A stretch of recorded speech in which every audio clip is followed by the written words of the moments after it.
The test is in 4 parts: Part 1, Part 2, Part 3, and Part 4. Now look at Part 1. Part 1. You will hear a man called Ken talking on the phone to a friend called Liz about holiday accommodation. First, you have some time to look at questions 1 to 6.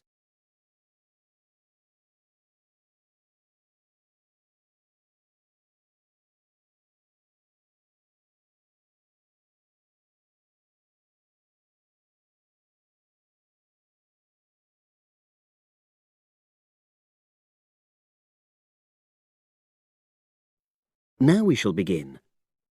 You should answer the questions as you listen because you will not hear the recording a second time.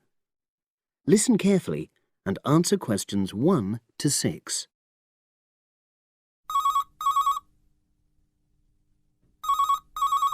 Hello? Hi Liz, it's Ken here. Hi, Ken. Nice to hear from you. Are you... This is just a quick call, but Mary and I have just been talking about our summer holiday. We haven't booked a place yet, and we've left it a bit late. We were just wondering if you know of any holiday rentals in your area. It's so nice there. Well, yes. I can think of 2 or 3 places that are very nice. What dates have you got in mind? The 10th of July to the 22nd of July. Oh, yes. That is quite soon, isn't it? Well, there's a place near here called Moonfleet. Is that MOONFLEET? That's right. It's quite a rural location, and it's next to the owner's house, but it's got fields all around it, so it's very pretty. Sounds okay. Can you tell me a bit more about it? Well, it's an annex to the owner's house, and it's an apartment with 2 bedrooms and an open-plan living area. Well, I like the sound of it. Is there anything we might not like about it? Well, it's quite a distance from the nearest shops, that's all. Okay. And... well, I'll tell Mary, but I don't think she'd mind that. Do you know how you book it? You have to book on the internet. There's a web address. It's www.summerhouses. One word? Yes, then .com. You'll be able to look at a photograph on that. Okay. And what about the others? Where are they? The second one I'm thinking of is called Kingfisher, and that's even more rural. It's a really beautiful location, in fact. It's by the river, and it's got nice views. It overlooks woodland on the other side. Is that an apartment? No, it's a 3-bedroomed house, and that's got a dining room as well as a separate living room and a kitchen. But I expect it's more expensive. You'll have to check the prices. It's probably a bit bigger than we need, but our nephew might be joining us. We're not sure yet. How do you book Kingfisher? You have to phone the owner directly. Shall I give you the number? I've got it here in my phone book. It's 01752 669 218. Right. Before you hear the rest of the conversation, you have some time to look at questions 7 to 10.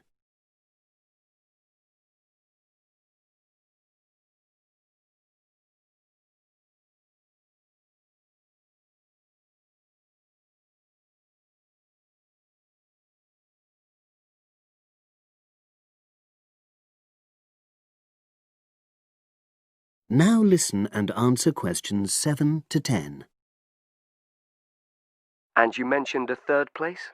Yes, there's a house that my sister stayed in last year. It's called Sunnybanks. Nice name. And the location of that one is rather different.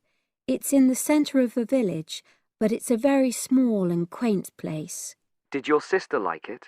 Oh, yes. It's by the sea, so her children really loved it. What's the accommodation like? I'm not sure about the number of rooms because I haven't been in it myself, but I think she said it's quite spacious, and I know it's got its own garden. It's not very big, but it's not shared with anyone else, and it's supposed to be very pretty. Any snags, problems? The only other thing I can think of is that there's nowhere for parking. The streets are too narrow, so you have to leave your car somewhere else and then walk to the house. It's only about 10 minutes away, but... OK. Well, I don't think it matters personally. How do you book it? There's an agent you have to contact. I don't know his details, but I can ask my sister and let you know tomorrow. Thanks, Liz. That'd be great. I'll talk to Mary and see what she says. Thanks for your help. That's okay, Ken. I'll speak to you again tomorrow. I hope you find what you're looking for. That is the end of part 1. You now have half a minute to check your answers.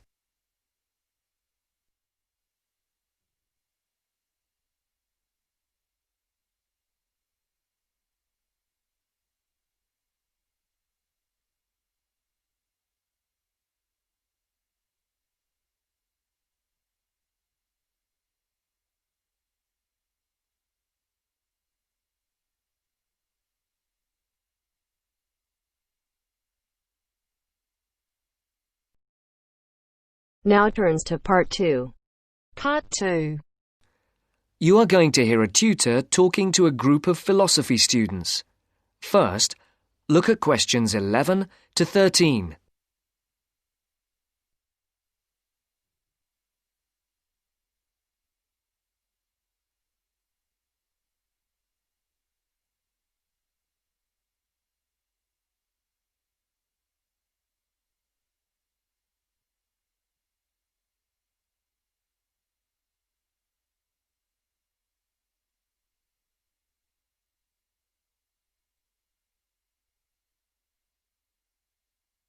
For these questions, complete the blank spaces in the table as you listen to the first part of the talk.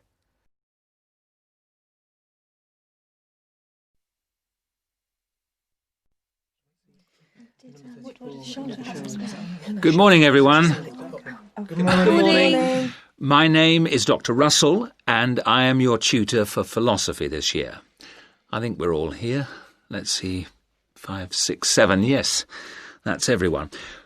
Before we look at the 3 lectures you've had on philosophy this week, I would just like to run through a few things about what you can expect of me as tutor and what in turn we expect of you.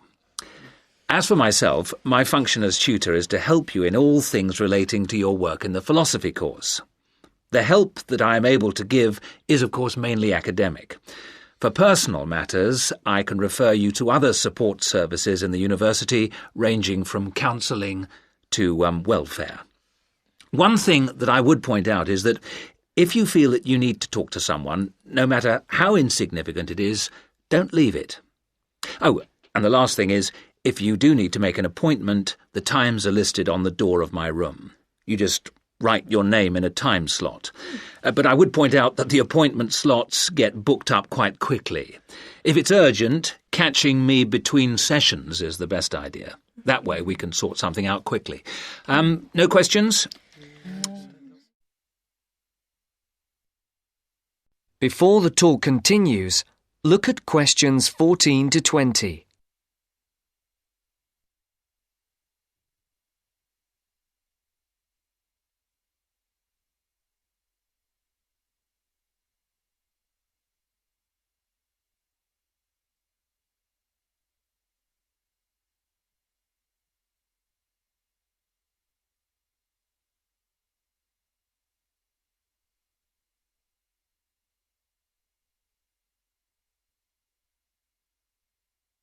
As you listen to the second part of the talk, answer the questions.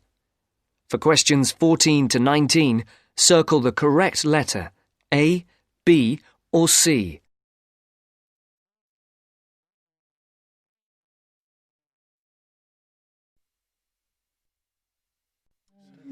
OK.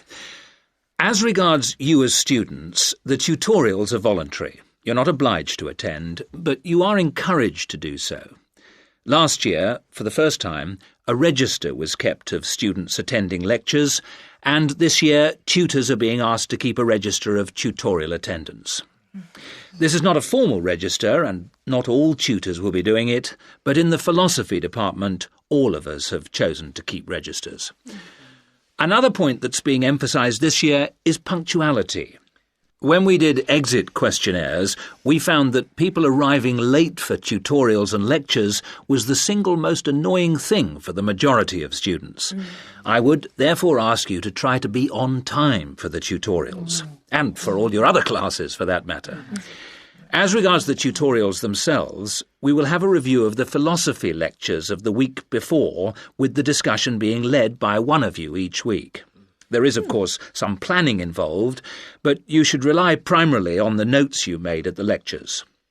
This will not take up the whole of the 90 minutes allocated to the tutorial. For the rest of the time, we will look at a particular philosopher, period or concept for which you will be expected to do some preparation each week. This will range from reading about a particular individual or concept to preparing a brief outline on a subject of your choice. How much you put into this depends on you, but we're not expecting in-depth analysis at this stage. Are there any questions so far? I'd just like to ask whether the work we do in the tutorials counts towards our continuous assessment, and if so, how much? I was just coming on to that point. All the work you do in the way of essays and project work that is graded counts towards your continuous assessment grades. The mini presentations and lecture discussions will not be graded, but obviously, as time goes on, these activities will, I hope, have an impact on your work and hence your scores. Does that answer your question? Basically, yes. But what about... That is the end of part 2. You now have half a minute to check your answers.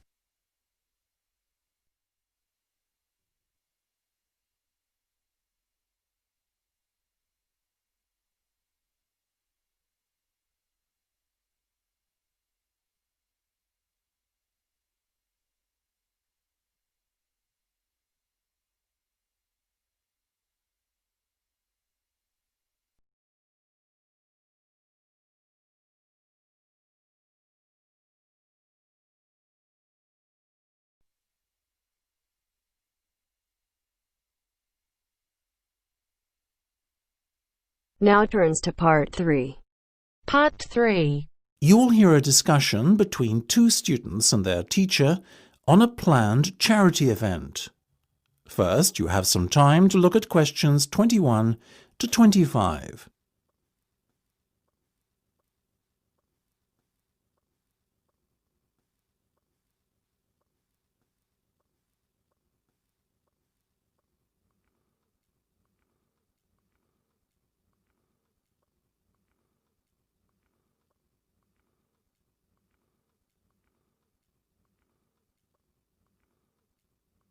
Now listen carefully and answer questions 21 to 25.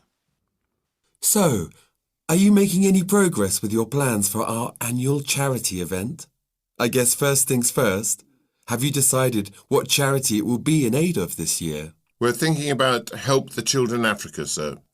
Well, that's Mark's idea, sir, but I myself prefer a local charity called the Meals on Wheels. I'd have to agree with Laura on this one, Mark.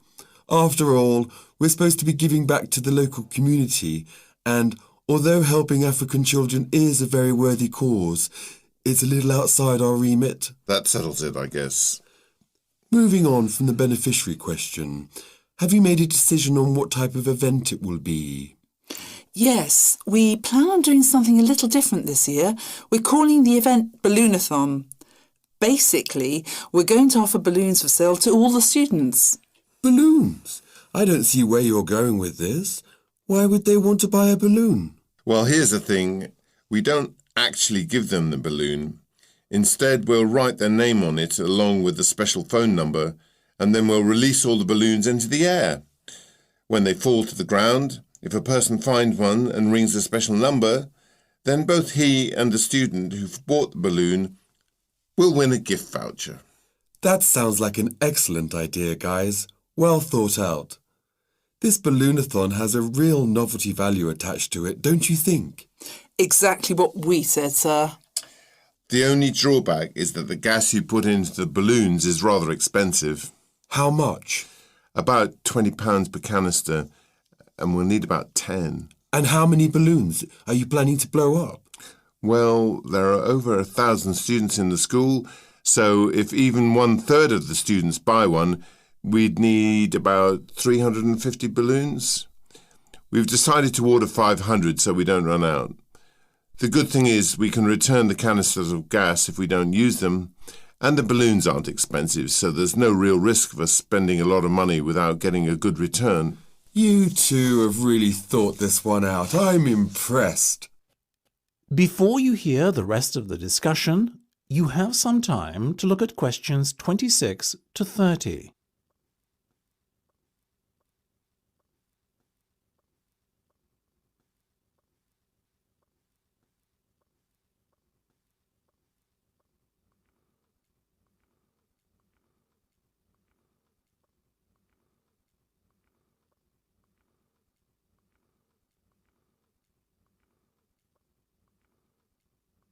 Now listen and answer questions 26 to 30. Thank you, sir. So, how much money do you think we can raise? Well, each balloon costs about 1p, and when it's filled with gas, it's going to cost us about 50 pence. We reckon that if we sell our balloons at a price of £1.50 and we sell all 500 of them, we'll end up making a profit of £1 per balloon. So that's £500 in total. That's fantastic. And it gets better, sir. We've secured a sponsor for our event who's going to give us £1,000. How did you find a sponsor? The balloon company we approached about buying the balloons asked us if we'd be interested in letting them sponsor us too. What's in it for them? They're going to print their logo on every balloon. I think you've done a good deal there. Thank you, sir. So, do we have your approval to confirm our order? Absolutely. But you know, I think we can sell more balloons if we set our minds to it. So why not order double the amount? 1,000 instead of 500. We're going to need more than 10 canisters of gas then. Double the amount, presumably. Correct. OK, let's go for it. Let's make this year's charity event our most successful ever. That is the end of part 3. You now have half a minute to check your answers.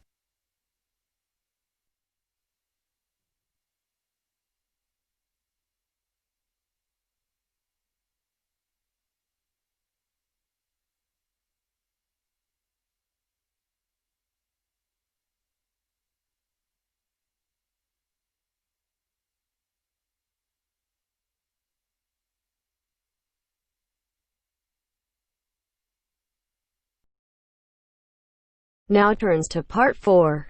Part 4. First, you have some time to look at questions 31 to 40.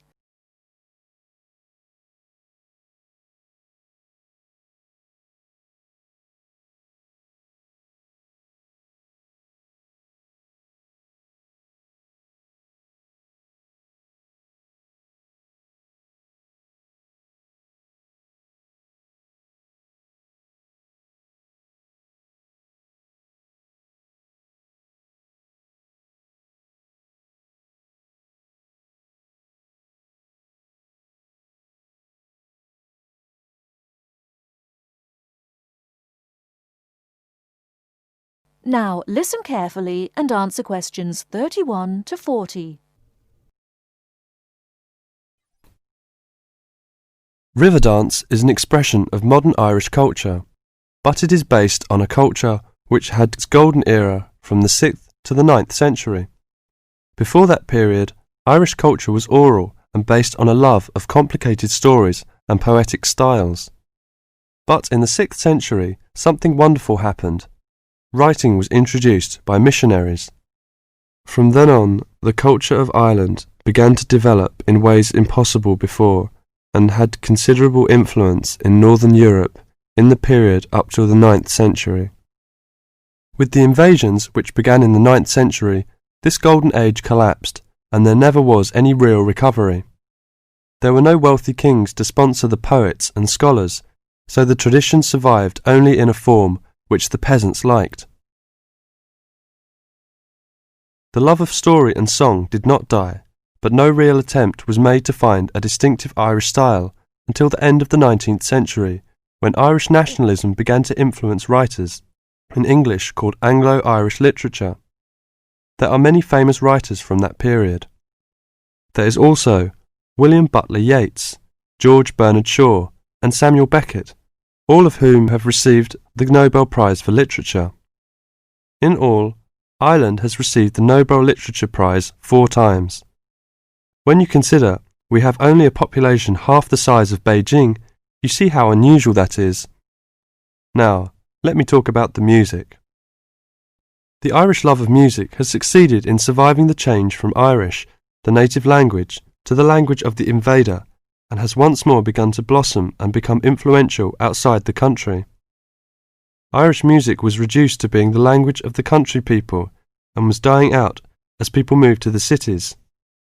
Young city people did not want to listen to peasant music, although we were all told it was important. Some efforts were made to make it attractive to city people, but largely without success. More recently, this has begun to change, and since the 1980s has taken off. But modern Ireland has been looking for more than just a revival of traditional music. Many of the most famous popular singers in the world are Irish: U2, Enya, the Cranberries, and many others. There are 10,000 people employed in Ireland in the music industry. Riverdance is an expression of that new interest in the old and that ability to understand the new.